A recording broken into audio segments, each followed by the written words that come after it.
let's get started. I want to introduce Erick Pinzon, and he's the president and founder of Electrified Marina, and he's going to go through some of the different things that are advantages of electrical boats and some of the number of boats that are available out there. When I heard this presentation or one like it a few months back, I was just amazed that there's that many electric manufacturers. So with that, Erick, go ahead, take it from here if you would. Oh, as far as questions, do you want to take them as they come or do you wait till the end? Yeah, if we want to use like the raise hand feature Sure. in the chat, that'd be great. And there'll be I usually leave a lot of room for questions. That's what the biggest portion of this is, and I kind of enjoy that part because I can ramble on about all this stuff all day, but sometimes it's super boring to people, and sometimes it's intriguing. But I'd much rather people ask questions. Well, we've had a couple people call in from other states asking about this presentation, which I don't know if that's ever happened before. And so it's great. It's a wonderful topic and something that Minnesota needs to think more about, I think. So anyway, take it away. Yeah, awesome. I appreciate the opportunity to chat with everybody. I've got a passion for this stuff as much as it is my business. I jumped in. I started life as a BMW mechanic. I thought I wanted to be an engineer. I ended up becoming a mechanic at a BMW dealership, and then I was a big gearhead, muscle cars, BMWs. In 2011, I rode in a Tesla Roadster, and I tell people it ruined gas engines for me. And at the time, my buddy was trying to convince me to work for Tesla, and I said, no way. I rode in a Chevy Volt and a Nissan Leaf. This is back in 2012 or 11, mind you. There was hardly any electric cars out there. And he says, no, you got to come ride in this Roadster. And so I went up to DC on my way to training and I rode in a Tesla Roadster and it absolutely ruined me. The number of moving parts, the instant torque, the noise. I mean, everybody here knows. So I spent 9 years with Tesla and just went off the deep end. I became a board member for Virginia Clean Cities in 2014. In 2013, I had a Ford Focus electric with a short range and no fast charging, and we had a Chevy Volt. And I've had about 30 electric cars since. I had an electric car fleet on Turo. I had 12 plug-in cars on there at one point, and this was back, I don't know, 6 years ago, before electric cars really hit mainstream and before Turo was big. And I was the one renting them out for as cheap as possible just to try and spread the word about this stuff. So I've done a couple hundred public education events. I've got about 700 charging stations installed to my name. A lot of door knocking and advocating on my own time, and it's I feel like there's more misinformation out there than there is truth, and I try to do my best to change it. If anyone looks at my social media on Instagram, I'm Electric Boat Dude, and it's just my name on Facebook. But I've kind of committed it to dispelling the myths and debunking all this stuff because there's just I feel like politics and opinions have gotten in the way of electric propulsion, and we would have advanced quite a bit without it. But enough of my background. A lot of rambling there to tell you that I jumped in head first. I left Tesla in 2021. I had about $1 million to my name, and I had plans to buy a small apartment complex with passive income and retire. And my business partner convinced me to invest in a small marina, and we were supposed to do Airbnb houseboats, and then we were supposed to do a boat rental fleet. And then we went to buy 4 boats, and it turned into, oh, why don't you start selling boats? And this was 2022, and that was before any of these boats even existed in this picture. There was only about 3 boat manufacturers in production, and we bought this small marina, and it started with boat sales, and the light bulb went off, and it's like, well, if anybody's gonna do this, it's got to be us. My business partner spent 10 years at SpaceX, and with her 10 years at SpaceX, my 9 years at Tesla, there wasn't anything that was intimidating to us. And I kind of wish this was, because I probably wouldn't have went down this rabbit hole. But we became a dealer for Vision Marine out of Montreal, Canada, and we started selling for them. And then X Shore came along in 22. We started selling for them. And just to take a step back, these are everyone we represent right now. Actually, there's another 5 on here that are missing, and another 3 to 5 that we haven't brought on yet. But we are the only boat dealership in the entire world that is 100% focused on electric. So people often hear me say, "Oh, we're the number one electric boat dealer," and that's because there's nobody else doing it. We're the only ones crazy enough. It also takes a lot of capital. I wiped out every penny of my life savings buying that marina and starting this boat dealership. And so we do boat sales, we do repowers, anything from 5 horsepower to hundreds of horsepower. So we convert a lot of gas boats to electric, whether that's a 5 horsepower on an electric only lake or a 35-foot tiki, pontoon boat that's just doing slow cruising all day. There's a lot of applications where this stuff makes sense. And as much as I'm an advocate for this stuff, I'm also very grounded and very down to earth. And I realize it doesn't make sense in all applications. And so we do a pretty good job in our marketing of attracting people because we're not forcing it on people. We're not screaming from the rooftops that every boat has to be electric. We've got a saying that it makes sense where it makes sense, and we don't try to force it otherwise. We've got enough against us that we don't want to fight an uphill battle forcing it into the wrong situation. So we approach sales in an education manner, and if it's not the right fit for the client, then it's not the right fit. It just doesn't work in every application, whether it's budget, speed, range, charging. There's a lot of variables to this stuff. The electric boat industry is absolutely booming right now. There's a ton of money getting poured into it. A lot of it is a trickle down from the automotive world. There's a lot of, sorry, one sec. There's a lot of trickle down from the automotive world, and it's not exactly the same tech in terms of batteries, in terms of powertrains. Gear ratios are different, cooling systems are different. Obviously, the environment's different. But in terms of the R&D knowledge, the IP, a lot of that information can roll over to boating. But you have to think in terms of energy consumption of a car. You usually accelerate quickly, and then once you're at speed, you're maintaining that speed. With boats, you're under a heavy load a lot of the time. And water is a bit more dense than air. And so physics are not in our favor when it comes to electric boats. And so it's very much about finding the right use cases. There isn't any federal incentives with this stuff. There's state incentives. Most of that is towards work boats, towards ferry operations, and that's really the high impact stuff is the work boats. Those are the ones getting used every single day. And it goes, in terms of carbon footprint and impact in terms of carbon reduction. When you get a boat that has a much higher duty cycle, you can have a much higher impact. So a couple of states are pursuing some programs to help with that because this stuff is expensive. We're at very low volumes right now. Think of electric cars circa probably 2010, 2011. There is a couple dozen manufacturers working on this stuff. But when you look at it in terms of total volume in terms of the boats that are out there, the entire recreational boat market is 250,000. This year in electric boats, there's probably going to be 250. So a tiny percentage, is actually in manufacturing for electric boats right now. And if you look at all these boats, most of them are startups. There's very few boat manufacturers, legacy manufacturers that are interested in electric propulsion. And, there's a couple sides to that. One, they're usually very conservative and slow to adapt. It's not like a small, scrappy, startup space.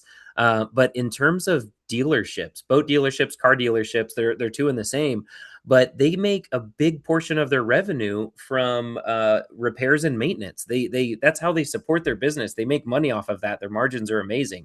So dealerships out there, car or boat, they're not incentivized for this stuff to be successful. And so when we were deciding to do this business, we realized it's going to take an outside crazy catalyst that's going to jump into this stuff because nobody in the business already is incentivized for it to be successful. So I'm going to go back really quick. Let's talk about charging.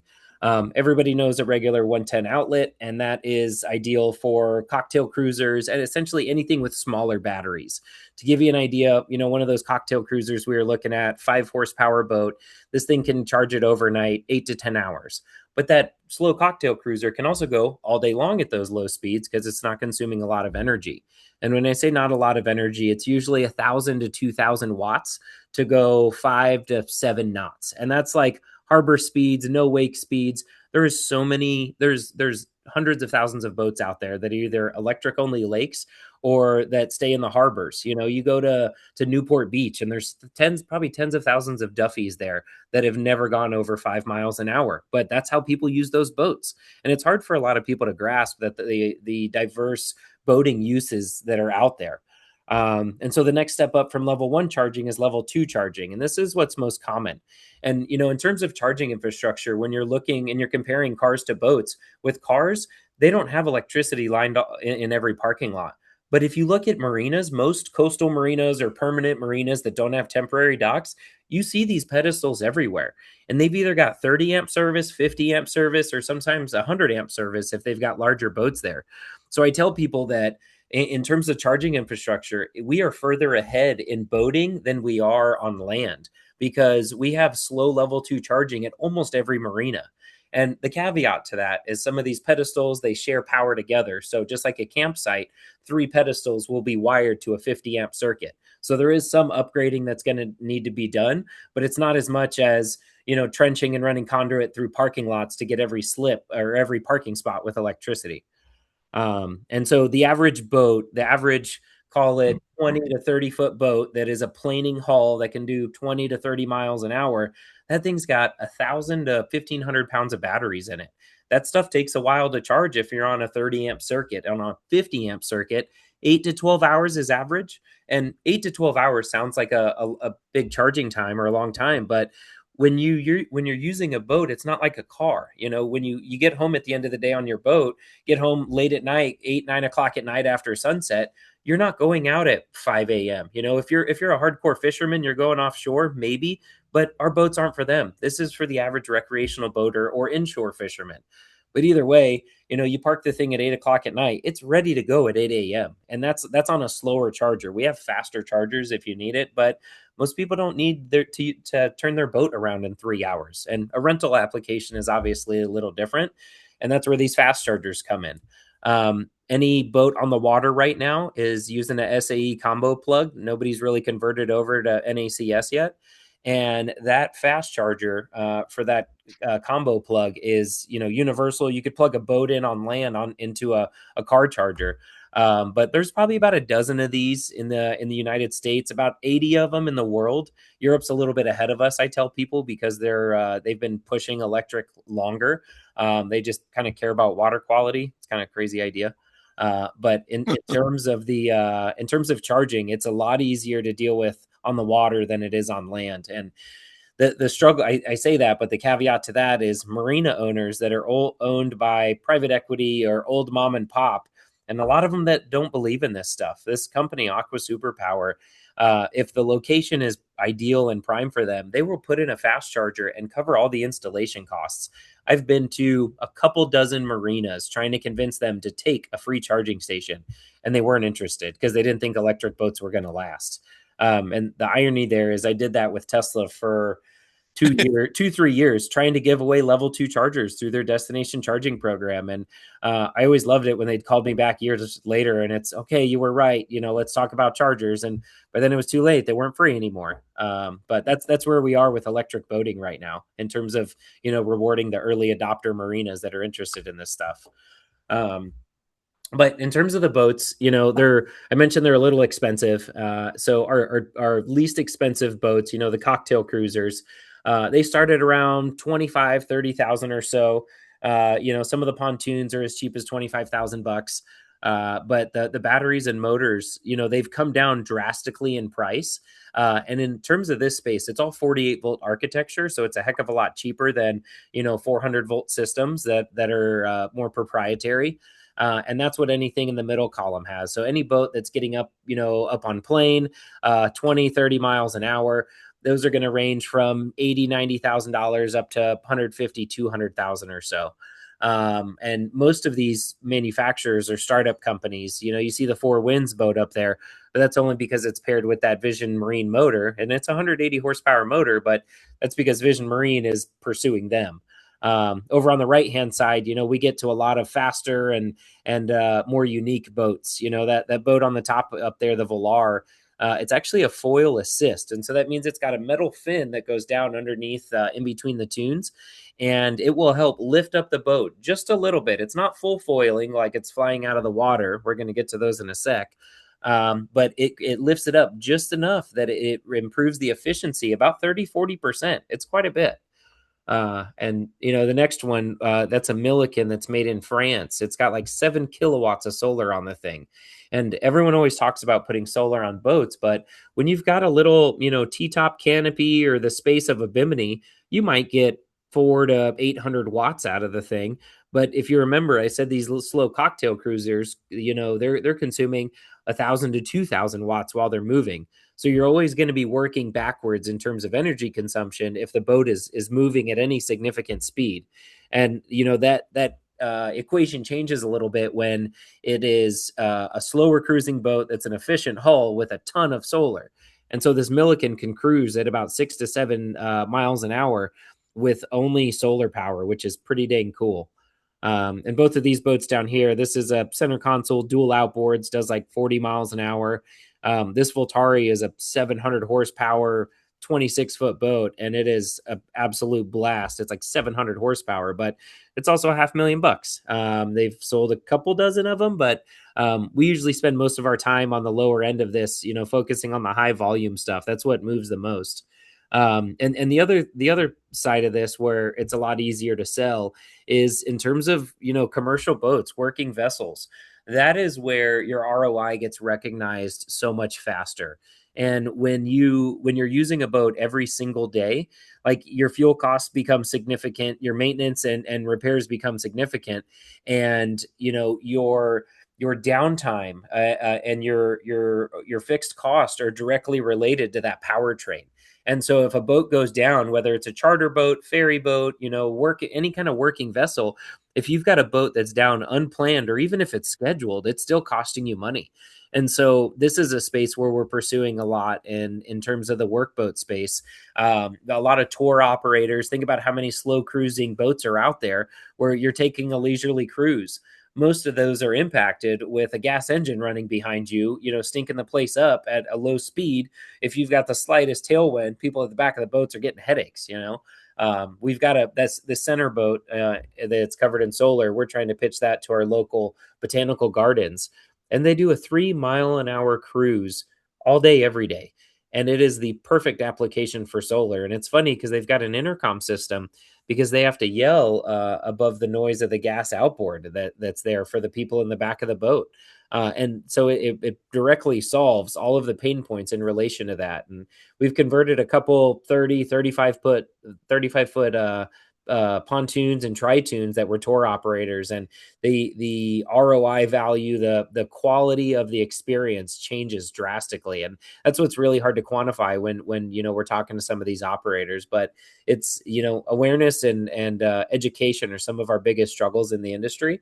And it's kind of just us that's out here screaming from the rooftops about how cool these boats are. So we get in front of a couple million people a month. But it's not enough, because we go to boat shows, quite a few boat shows, about a dozen a year, and most people still don't know the stuff exists, whether it's the workboat space or the recreational space. And we're working to change that. We're just kind of doing it by ourselves right now. The really cool part about this, like I said, I'm brutally honest. And when you're talking about carbon footprint and what goes into boats and their use case and their duty cycle, a lot of times, you're not going to offset that. And so what changes that equation a little bit is what you're looking at here. And in terms of vehicle to home or vehicle to grid, everything coming out in 2026 and newer is going to have this capability. So whether you need to back up your house, or it's a marina that's got a dozen electric boats in the water, and all of a sudden they've got a megawatt of off-grid storage, and you can utilize that to balance the grid out. So the viability of this changes drastically. Now you've got a second use case for it. And any grid in the country, it has peak demand times where they have to source electricity at a very expensive rate. Here, a megawatt goes for about $4,000, and we had 3 or 4 of those peak events last year. And We're in chat and talks with our utility company to try and get set up for it. We're redesigning a bunch of our at the marina and redeveloping it to handle the load. But this is going to be a very real thing here soon. It's already viable that you can plug into an inverter and power your home in the event of a power outage. And normally, after some kind of natural disaster or a bad storm, you're probably not going out on your boat or jet ski anyway. So it's kind of a perfect use case to have that much energy stored up somewhere. And in a lot of people's cases, it can replace, a backup generator at your house. So it's going to get pretty interesting here very soon because more and more people are adopting this. Taiga was the first one to come out with it with their jet skis, about 6 months ago. And as soon as that happened, I went to every boat manufacturer we work with and said, guys, you need to prioritize this. I need everybody to get on this because it's going to be the best way we can sell boats. It's the person that was looking at a Tesla Powerwall already, or 2 or 4 of them. And all of a sudden, if half the cost is towards a battery bank, now it's a lot easier to justify spending the premium on an electric boat. And that's usually 20 to 40% more than a gas boat. But when we talk about this stuff, I think that's it actually. When we talk about the cost of a boat, the purchase price is just one part of that equation. And the headache you take on and the part-time job you take on maintaining that boat is the bigger part of that equation. And that's why people sell boats. They don't sell their boat because gas went up and they're going to spend an extra few $100 this summer. It's flushing the engine every time. It's the winterizations, the impeller changes, the lower end changes. Like it's a lot of work. You put a sensitive gas engine in the worst environment possible, whether it's around fresh water or salt water. Either way, it's going to get abused. But yeah, we tell people we get rid of the worst part of boating, which is the gas powertrain. And our average boat right now has, I'd say, 30 to 50 miles of range up at 20 miles an hour when a boat gets up on plane. And that doesn't sound like that much, but you have to think about the amount of people that cruise for 10, 20, 30 minutes and hang out at this sandbar. And then they cruise for another 20, 30 minutes and they hang out at this cove or this beach. And then they hit the restaurant nearby and then they go home. The national average for a recreational boater is 20 miles a day. They might spend all day out on the lake or out on the bay, but they're not going very far. And if they are, they're probably going offshore or they're that extreme use case that's a small part of the market, and electric boats just aren't for them. And that's okay. But yeah, kind of been rambling. I'm happy to answer any questions. There's a lot to dive into with this stuff. Eric, did you have those spreadsheets with all the various models available? Uh, Oh, great question.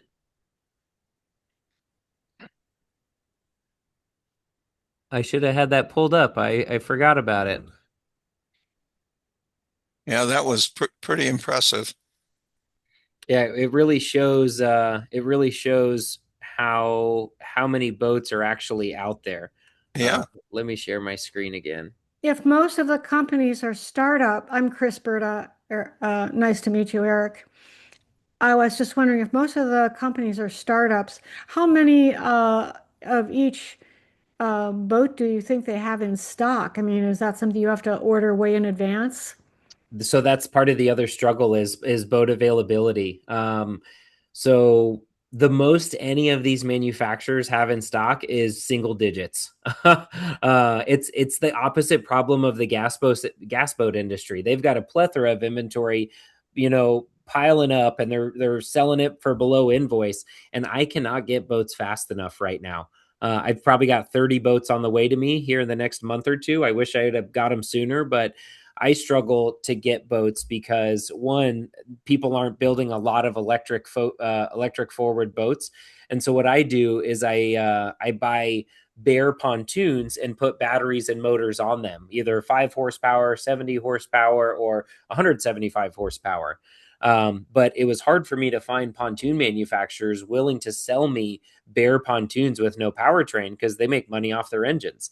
And I Wow. finally did that, and we've got a lot of pontoons on the way, and they're the number one sellers in the recreational boating market. So, That was my next question is what's the most popular boat for yep, pontoons families? and Yeah. jet skis. And it's really interesting talking about the foiling stuff. We put foils on our pontoons, And so it's either like two small fins down underneath the tunes, or it's a big fin across the bottom. But it also helps with energy consumption by 30 to 40%. And so, a 19-foot pontoon with a 50 horsepower motor and foils, we can do 20, 22 miles an hour, which is enough for a lot of people. And that also allows you to put less battery in a boat as well. So yeah, we've been ramping up on pontoons and a lot of jet skis and a lot of repowers right now. I've got technicians in a different state, 4 different states in the next 2 weeks, converting gas boats to electric. Okay. Wow. Kim, go ahead. You got a question? I do. Hey, thanks. This is really great. Thank you, Eric. I'm Kim Havey. I'm on the board with the Minnesota Renewable Energy Society, and I'm also an avid sailor and boater. And so, one of the things I'm interested about is, currently I have a 15 horsepower, four-stroke Mercury gas powered engine, as it basically moves around my 27-foot Hunter sailboat. I have solar on it right now, just as a standard, trickle charger going in on a 100-watt panel. But I know that I was in St. Lucia, I've sailed in St. Martin. They all have solar panels on. So, is there a market for sort of the whole idea of doing the charging for sailboats that basically don't use their engines very much, but need to have a lot of not shore power, but cabin power and entertainment power, like on catamarans and stuff like that. Just Yeah. curious about that. And then, of course, the Minnesota market, just curious, anything going on you got going on here? Great question. So in terms of sailboating and the electric propulsion side of things, that's probably something I should include in my presentation because it's kind of the perfect use case for electric. Most of the time you're only motoring in and out of the harbor. It's pretty rare you're going to be using, motoring unless you have some kind of equipment failure, but we do quite a bit of those conversions, because a lot of them are in that 5 to 20 horsepower space and it's always slow cruising, so energy consumption's in your favor. But we've got quite a few outboards in that 5 to 20 horsepower space, whether it's inboard or outboard, actually. And that those have been getting converted for longer than power boats have been getting converted. It's interesting. One metric that I always like to tell people in terms of the power boats that we sell. 65% of them are to first-time boat owners. Not they've never owned a power boat before. But a third of those is sailboaters that are getting tired of sailing and the work involved with it, but they want to still enjoy a boat, but they don't want the noise and the smell of a gas boat, and they resonate well with the benefits of electric. And so we sell a lot to them, and I love it because they are the happiest people cruising at 6 to 8 knots. And that's where our boat's sweet spot is in terms of energy consumption. It's pretty great. In Yeah, terms of when the Hunter, our boat's called Hole in the Day, and when it gets to 3 knots, I'm like, "Hang on, everyone, we're going to be breaking 4 miles an hour." And so, it's scaring people. Literally, if you're 4 miles an hour and a 30-degree list, people will get scared. It's much scarier in a sailboat. But anyway, I'd like to hear about Minnesota too, if you want to talk about what you're doing, anything going on in Minnesota. It's a tough market. However, we have more boats per capita than any other state in the country. I believe it. In terms of expanding to Minnesota, for us, we get, I kid you not, it's like an 1/10 of our leads are in Minnesota. There is so much boating activity, a lot of the perfect sized lakes, a lot of lakes that are 5 to 10 miles long. And, people on those lakes, they're not doing 50, 100 miles an hour. You don't have the room for that. To go 20, 30 miles an hour on one of those lakes is a good speed. Or if you're a slow cruiser, a lot of times the smaller lakes, you don't have huge wake boats out there or massive boats that are going to disrupt you when you're slow cruising. And so right now we're raising capital to expand. We get leads from all over the country, all over the world even. There's literally nobody focused on this stuff. I've shipped units to Puerto Rico, Singapore. We've got stuff going to the Maldives, but there's literally nobody focused on this. And the struggle is finding people. I get inquiries from people that want to work with us and work for us, but it's not often I come across someone that has the capital that wants to start their own dealership, because it's a $500,000 to $1 million to jump into this. And most of that goes towards boat inventory. We're raising capital right now. We literally just started, and we're working to expand. And it's interesting because I've got some boots on the ground, so to speak, that are interested in working up in that area. And right now we're probably going to expand to San Diego first. But then Minnesota is on that list shortly afterwards, whether it's a licensed location or we're opening a location, because between there and like New England, Long Island area, it is a good chunk of our web traffic, the leads we're getting, and the right waterways. I don't want to sell, if I sell stuff in Southern Florida, they're wanting to go to Bahamas. But in the land of 1,000 lakes, like they're going to be cruising on all of those lakes, which is perfect for electric boats. So hopefully we'll get there. If not, I hope someone else does, because we can't do this stuff alone. That's for sure.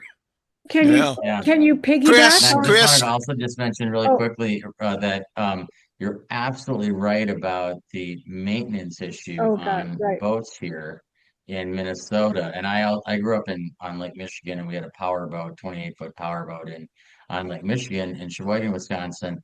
And the biggest thing was the engine. Oh my God, the engine. And now, if you want to buy and there are people put 300 horsepower engines on pontoons on White Bear Lake where I'm sailing right now.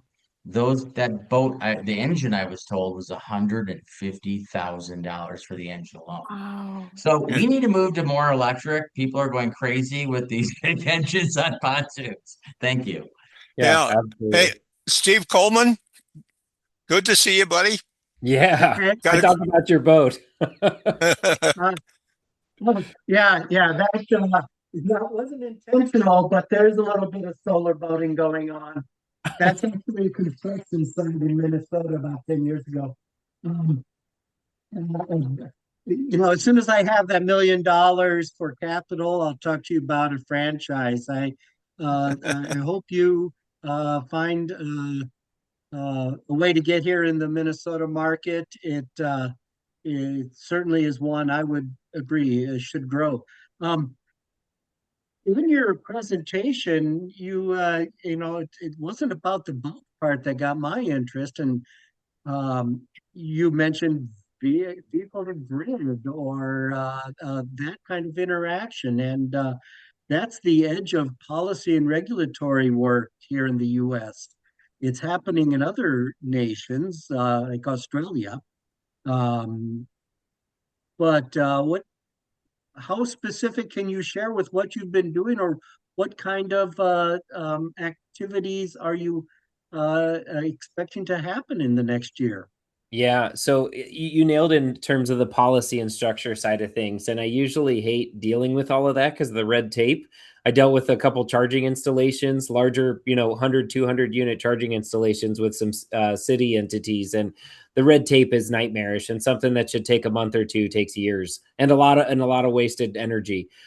So I'm not trying to take that on head on. I'm kind of letting other people deal with it. I've been asked to be more involved, but I'm already stretched a little too thin here. And so my focus right now is kind of the vehicle to home side of things, or boat to home, in terms of battery backup in that space.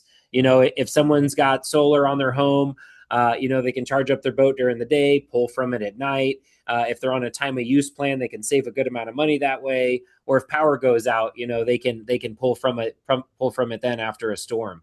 And so there is a lot circulating in terms of the vehicle to grid space. But with the amount of work it takes with the different utility companies, the different manufacturers, it's a heavy lift. And we've got a marina that we're developing. And when we're done, it might be the most sustainable marina in the world. But picture electric boat chargers and, every slip, all the power boat slips covered with solar panels. But then on top of that, we're capturing rainwater off the solar panels so people can wash their boats with gray water instead of purified potable water. Kind of a crazy idea, but nobody in the United States is doing that right now. But in terms of that side of it, there hasn't been any pilot projects that I know of in the U.S. Actually, I think there might have been one with a Maine like lobster boat or something, and they've got a couple pilot projects in Europe. But we're chatting with our utility company about our marina and putting in solar and backup batteries and utilizing that stuff. And I kid you not, it is hundreds of thousands of dollars in just communication equipment. It might be millions in communication for it just to talk to the grid and the dark fiber, crazy fast communication that's going to fluctuate the amperage capacity and the needs to help support that grid. So it makes it cost prohibitive because I'm not even doing it to make money. We're doing it as a proof of concept. But for me to convince investors that it's a good idea instead of a cool project is not easy when the dollar amount gets so high. But there hasn't been anybody that's done it at scale in the U.S. and we're going to try and pave the way and keep a handbook of how the heck to do it and why we did what we did, and maybe it'll pave the way for some other people because most people are pretty conservative and scared to be innovative, and that's a problem.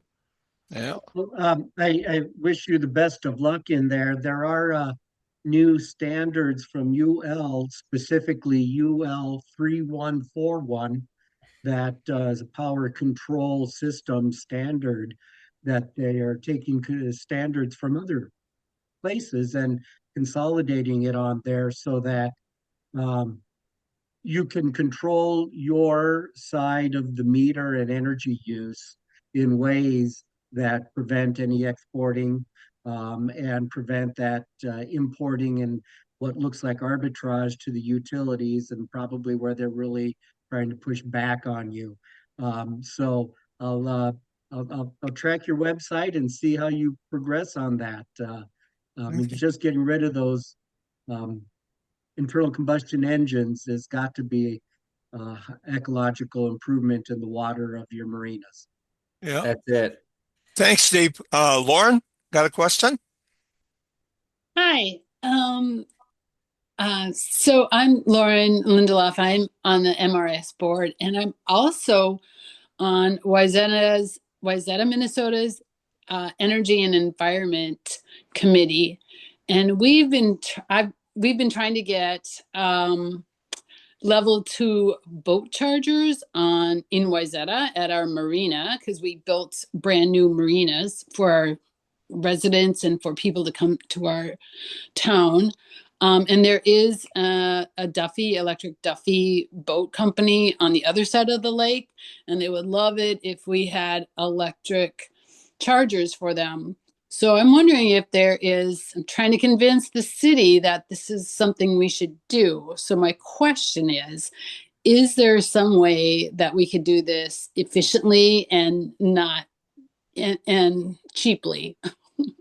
So great question. In terms of getting chargers installed in the most cost-effective way, what we tell most marinas, if you've already ran your wiring and you already have your electrical circuits there, we have charge cables by certain manufacturers that can hook up to regular marina shore power. So that SS50 plug, that's a twist lock 50 amp that goes in. There's a charge cable, a company called Juice Booster, and it's an adapter that just hooks right onto it, and you can plug it right in. Or the other side of that is there's an adapter that goes from that 50 amp twist lock to just a NEMA 1450, and that's what majority of electric cars use in terms of a mobile charge cable. So I'd normally tell marinas not to spend the money on a $500 or $1,000 charging station. Put in the pedestal that you were going to before, and just make sure it's a dedicated 50 amp circuit, not a 50 amp circuit that's shared with 3 or 4 slips. It has they call it a home run, and it's from the breaker straight to that slip, so it has its own adequate amount of power, not sharing it with other boats. And in terms of that Duffy, those can charge on regular shore power. So if you've got 110, 15 or 20 amp or 30 amp service, they could plug into that. But there's no option to fast charge those slower boats because they've got a smaller, like 48 volt system. So there isn't necessarily a fast charging option with those. Okay, thank you. And reach out to us if you have more questions. I'm happy to talk through this. If you needed jump on a call and, hey, this is what I've got. What's the best install? Like, I am here to be a resource. All right. Okay. Thanks, Lauren. Pete, you got a question? Yeah. So you talked about Eric talked about the jet ski and talked about pontoon boats. The jet ski would seem to be a high rate application for batteries, and the pontoon boat a low rate application, or so it would seem. I'm wondering if that affects your choice of battery chemistry or battery form factor, or what have you learned as far as optimally providing storage capacity for these different size and uses? Great question. I should probably add battery chemistry to my presentation as well, because that it's sometimes too nitty gritty for some people, but some people like yourself, it really hits home. And so, a lot of the industry has lithium iron phosphate if it's a low C, a low discharge rate, Hmm. and also when it's not, usually a displacement hull that isn't as constrained on energy density. And so we use a lot of LFP where we can, and where we have to, we use NMC. And so anything that's NMC is going to be a higher discharge planing boat, 2, 3 C discharge rate. We're not anywhere near the automotive world, and we kind of don't need to be in terms of power output or charging. Our average battery is only charged at 1.5 to 2 Cs. And so right now we've got some solid state, semi-solid state in the industry from Solid State Marine. They're only in a 48 volt application right now. They're going to be doing more. But yeah, NMC for anything that's a higher planing hull. And it's interesting. Because they're a lower discharge rate, most of them don't have cooling systems on the batteries. So it's pretty neat. The jet ski obviously is a high, it's going to generate a lot of heat. It's got a closed loop cooling system with a heat plate, essentially a heat exchanger that's submerged in the water at the bottom of the ski. And that's what dissipates the heat for charging and discharging. There's a couple of boats that have conventional lower end units that have seawater intake, but most of our boats have no seawater intake. And it's a beautiful thing because you're not worried about flushing anything or strainers or filters or any of it. But yeah, there's so much going on in the battery space right now. It's exciting, and we haven't made huge leaps in energy density, but the price is coming down so much, especially in the 48 volt space. The price per Right. kilowatt hour is easy, and so when we do repowers, it's easy to do under 10 to 20 horsepower. Once we get above that, it gets to NMC. Batteries get more expensive. Just to give you an idea, a 10 horsepower repower from gas to electric would be about $8,000. If you wanted to do 40 horsepower, you're up to about $20,000. And then 70 horsepower, you're at like 40,000. But if you want 175 horsepower, which is pretty average in the powerboat space, you're at a $60,000 retrofit. It is three times more expensive than a gas repower. So we haven't done many of those. Can you tell me about the shapes of your batteries? I mean, you're not in cylindrical. You probably have big prismatic batteries for the Correct. capacity.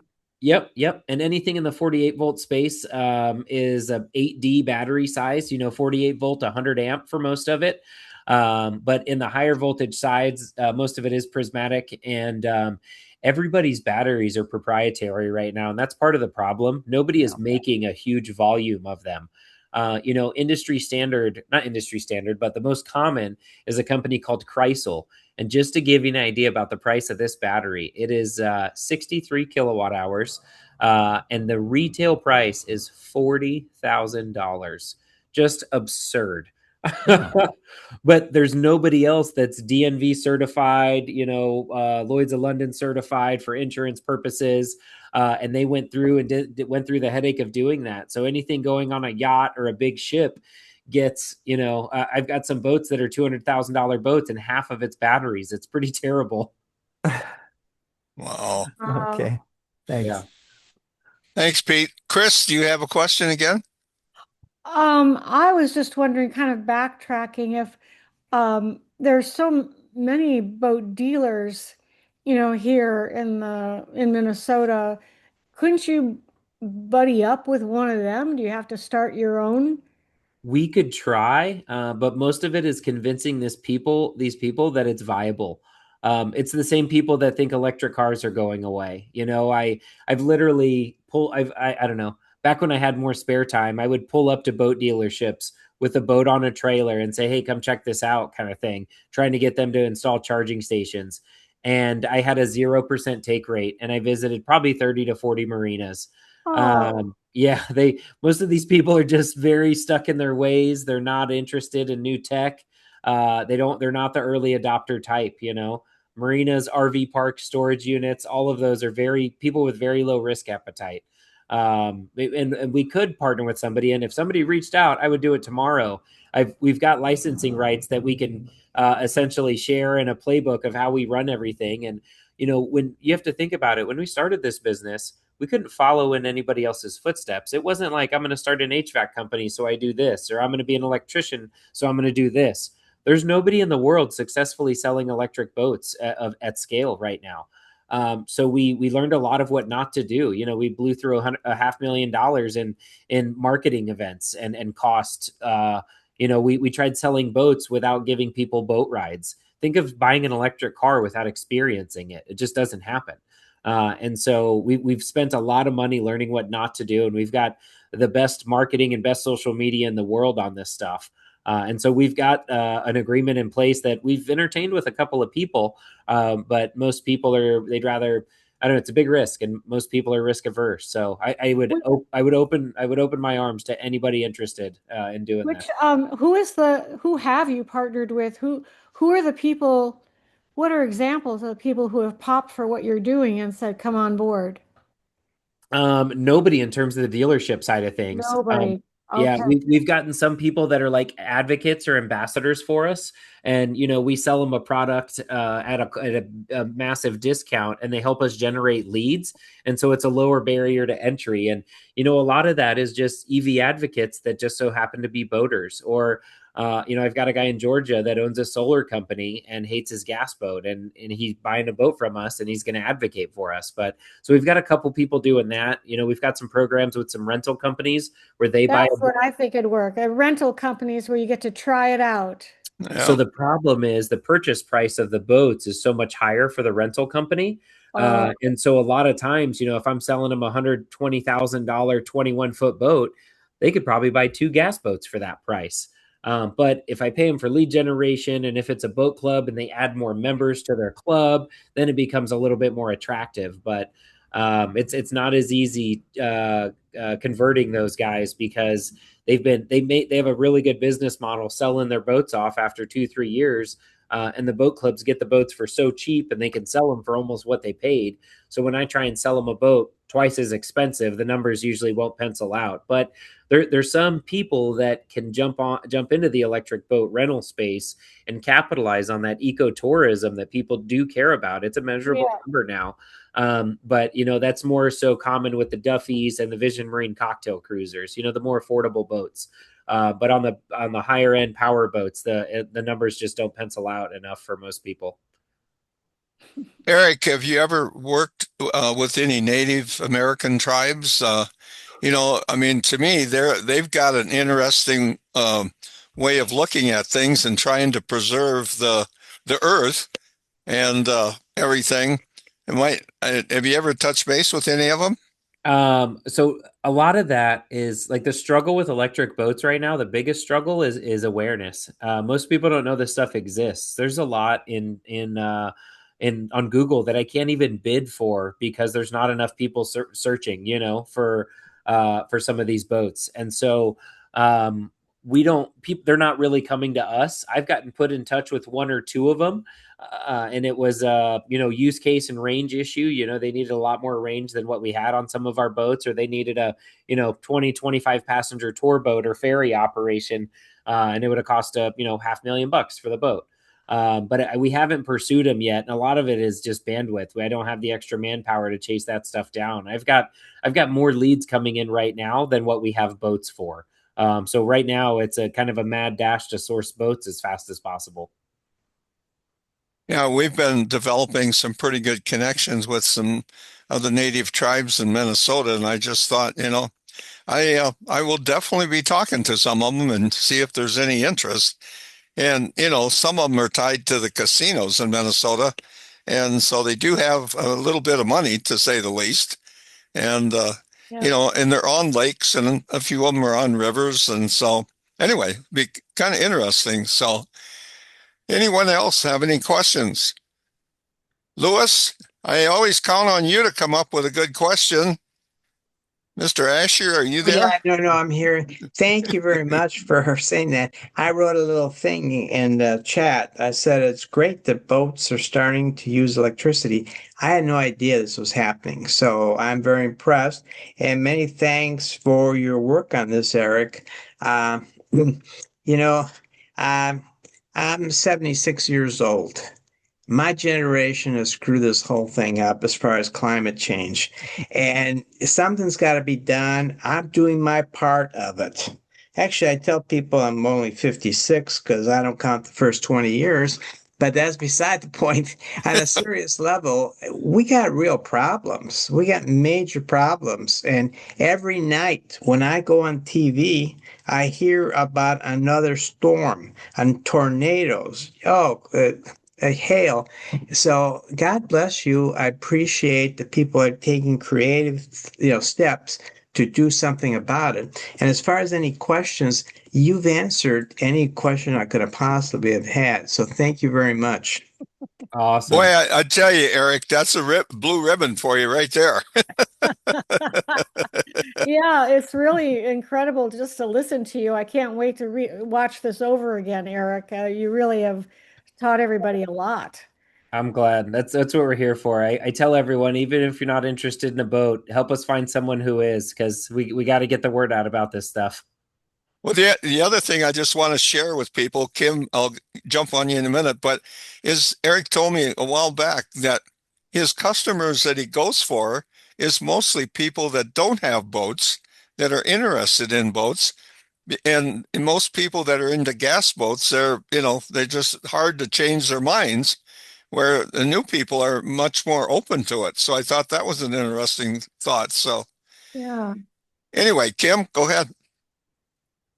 One of the things that I think is a very big barrier to the electric boats too is just the access to the charging, because in Minnesota, the majority of lake marinas, and I'm on the White Bear Lake Marina, which is owned by the city of White Bear Lake and has been a marina for like 120 years. The fourth generation Johnson brothers who invented the e-scow and inland yacht racing on White Bear Lake, and also the two-stage snowblower. That's where the money came from to be able to do the e-scows. But there is no electricity going out to any of the marinas. And we have, like I think Chris or someone had said, we've got, Love Your Boat or Rent My Boat or something like that, a boat service that rents a lot of mainly pontoons, but also power boats.